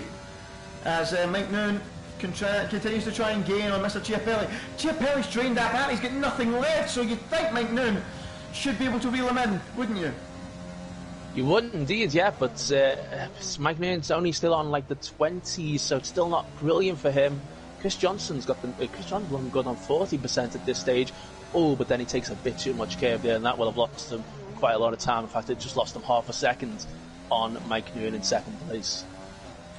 Oh wow, that's really holding up, but that's a big error from Mike Noon. 1.6 seconds. Chris Johnson dropping back as well now. Is this all plain sailing for Chiapelli? Is he looking at a double win on this fine Wednesday evening? Is it all falling into place for him? Is it looking like a strong grip on the World Championship? Of course, we're waiting on the results being maybe adjusted perhaps from China. We might see Jack Pearson take that victory, we don't know. But as it stands, things look very rosy for the AlphaTauri man, don't they, Dan? Yeah, things are looking very good for him, especially if he does come away with both wins tonight. You would have to say he would really be in the ascendancy then for the title. But Mike Noon and Jack Pearson will still be right there, Mike Noon in particular. But yeah, it would certainly be looking very good for him heading into next week's races at Hungary and Spain. Yeah, Hungary and Spain, two tracks I quite enjoyed, Dan. I don't know about you. Two same, nice flowing tracks. They can be difficult to overtake, but they do often provide good racing on the game, don't they? They do indeed, yeah. But certainly for all the naysayers of these days for Vietnam, it's providing a great race, isn't it? In TGP2 right now. Yeah, we absolutely slaughtered it for the first 8 minutes of qualifying. Well, I'm sorry, Hanoi. Sorry, Herman Tilke. What do we know? We're just commentators. You're the track designer. No, I'm not having it. I'm sorry. I'm just not. It's not great. Bit of a disaster for Chris Thurgood there, who would close right in on Bazza and then disconnected, but his AI has made the position, but Bazza will take it straight back. Yeah, that's what a shame for Chris. I was just about to go on board with him as well, and yeah, unfortunately we were robbed of that battle. But Sam Hickman, meanwhile, after his earlier spin, is now running in 9th position. He's gaining on Mr. John, who's running a great race in 8th place, looking at 4 World Championship points at the moment. Fine effort from the TGP veteran, isn't it? Yeah, brilliant. It's good for AlphaTauri as well in the constructors. And Say Sports has lost it looks like, which is not good for Ferrari, as he will drop down to 12th at the moment. Chris Johnson's still in 3rd place, but after all the excitement, it's all quieting down a little bit now, hasn't it? And amazingly, just like yesterday, no virtual safety car, no safety car around here. Yeah, why? I wonder. Was the game maybe programmed for street tracks to bring it out less, perhaps? As Sam Hickman now has a look at Mr. John into turn 1, breaks that a little bit later, gets it turned in and gets his Haas up into 8th place. But Mr. John, you would think, he gets a good exit, should be allowed to come straight back at him with the use of some DRS and some ERS. Because here he comes then. DRS open for Mr. John. No use of the overtake just yet. Saving that up, but I think he knows that Sam's just a little bit too quick and he's going to be through and up a place. Is Chris Johnson Chris Thurgood, has he returned? Yes, he has returned. I was going to say that would maybe be another 3 position for Sam and John, but it's not going to be the case. Chris is back for now. He's back for now. We'll see if he can stay, to the end of this long straight. Hopefully he can. As Red Bull Kim as well as Say Sports actually coming to pits now, so not a great race for the other Ferrari driver. Chris Staunton, it looks like, might be getting a podium. It's Mike Nguyen trying to close back in on Chiapelli, but just can't do it at this stage. Just possibly having to accept the fact that Chiapelli is potentially going to come away with both wins tonight. Yeah, things looking great. He's really strengthening his grip on the championship. I think it's something I mentioned in the early rounds, Dan, that in TGP2 it's not always about being the outright quickest. If you can keep your nose clean, level-headed, drive within the limits of the car and just be relatively quick and solid, that can be enough, because TGP2 is often wild, action aplenty, incidents aplenty, and Chiapelli's proven that. He's not been the quickest driver, he's not been the man with the most pole positions, and it's working for them, isn't it? Yeah, that is so true, Andy. And we talk about driving solidly and everything in this race. He actually hasn't picked up a single warning, so he's just on a serene way at the moment, with no warnings. Mike Noon's only got the one though. That being said, we've all been very well behaved around here, I have to say. Yeah, they have been. I suppose if you're cutting a corner here, you're likely to rip the wheel off, aren't you, I suppose? But That's true. as Sam Hickman relieves Chris Johnson, it's Chris Thurgood, sorry, of 7th position because he's disconnected again. What a surprise. As Mr. John now will surely take that 8th place back as well in a few moments' time if Chris doesn't get back quickly enough. We've only got 2.5 laps to go here, not even, in Hanoi, in a race, and a night, in fact, that's provided so much entertainment here in TGP2. I hope you've all enjoyed it as well as you've been tuning in tonight. It's been an absolute cracker. I don't know what you think, but I'd say China was a little bit better than Vietnam. I think Vietnam surprises a little, Dan, hasn't it? Yeah, I mean, it's quieting down a little bit in this late stages, hasn't it, Vietnam? But the China one was action all the way throughout. But we did have a great battle for the lead around here a few laps ago. Shout out to Stereogram, his first race in TGP. As is that a Haas that's gone off? Kim. It's Red Bull Kim, yeah. First race in TGP2 tonight, and decent performance in China. Here in Vietnam, he's in 12th place, but he did have a moment on the previous lap. You can see he's got really no front wing. You're going to have to try and get to the end. With Sayer Sports approaching him on fresh tyres as well, of course. Yeah, I don't think you've got much air out of that wing. It's just like a plank of wood across the wing, isn't it? That's left on that one. I mean, I don't think you can rip your wing anymore without having any more wing left on it, can you? I don't think you can, but I suppose there's no point pitting at this stage. You might as well just try and stay out. And goes under the Joe Sayer point system, he's still going to pick up 2 or 3 points, I think. The Joe Sayer point system, for goodness sake. And yeah, Stereogram dropping down the order. I mean, that is the definition of a one all over if you're a front wing, isn't it? Yeah, absolutely. Not a ball not a single wing fence or end plane on that. Chris Thurgood has the fastest lap, and he's closing in on Mr. John as well in this penultimate lap.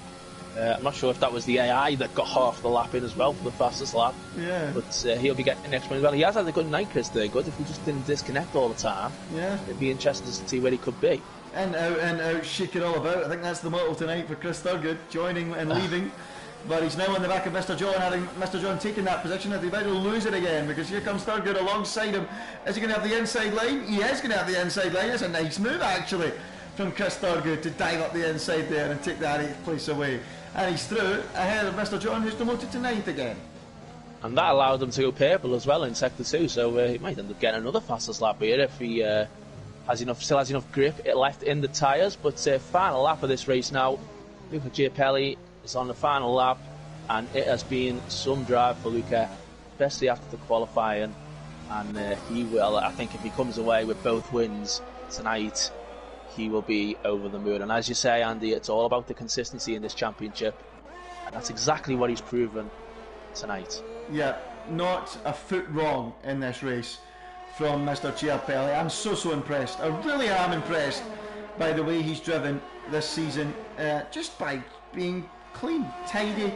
It's the way forward. Jack Pearson, hats off to him. He's really upped his game with less penalties, and he might get his one removed from China that will lead to a victory, but Giapelli still showing them how to keep it clean and tidy, not get involved in incidents, as well as not pick up penalties, and it's worked a treat.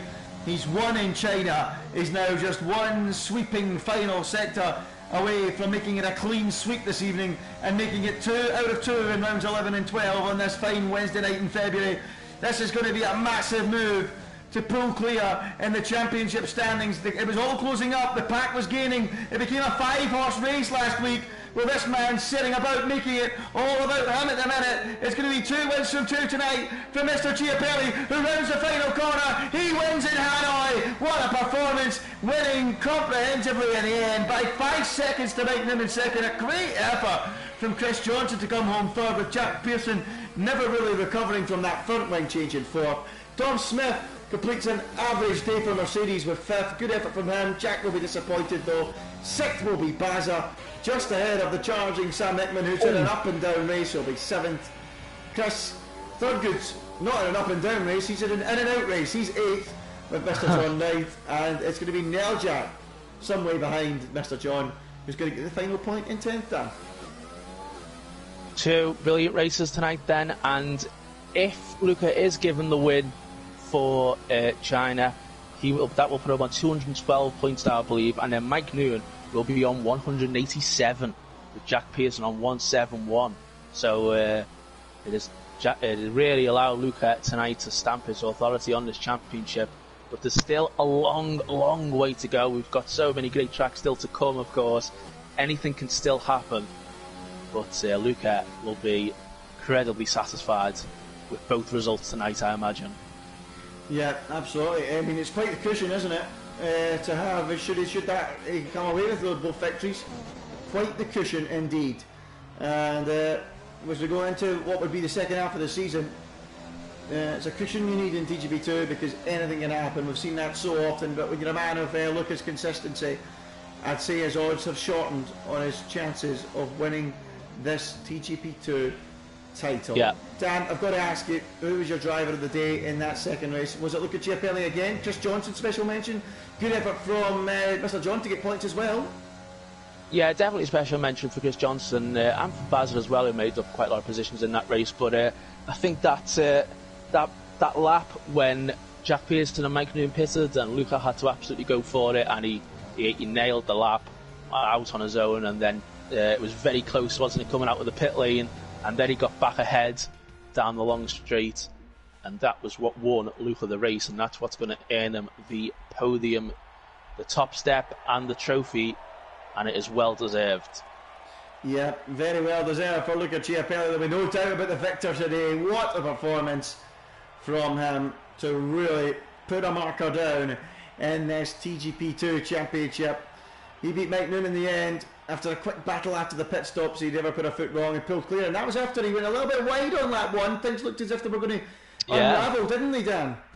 They did, yeah. He was way out wide, wasn't he, at the roundabout, but just managed to keep it out the wall, and there he is, number one, position number one. Mike Newman, second, 5 seconds off, just shows you how strong Chiapelli was in the second half of that race. Third for Chris Johnson, with Jack Pearson coming home in fourth. Dom Smith, another solid result in fifth. Bazar, another good result for him as well in P6. Sam Hickman, a night where he probably is thinking what might have been. 8th place for Chris Thurgood, who was in and out of the lobby constantly. Mr. John, 2 points, solid effort from him in 9th. And Neil Jack gets a point in 10th. No points for Blair Grills in 11th. Joe Sayre in 12th. Red Bull Kim, Alex Zaffro, indecisive.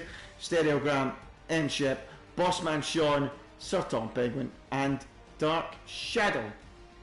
So, what a fine race we had here in Hanoi, and it really is all about one man, and that is Luca Chiapelli, who pulls clear in the championship. Be sure to join us next week. We are heading to Hungary and Spain the same time, Wednesday night, just around 10, 7:15 we'll be on for the qualifying and the race action. But that is all from myself, Ginger Andy, and Dan the Man as well. Chiapelli tightens his grip on the championship. Can anyone stop him now? Good night.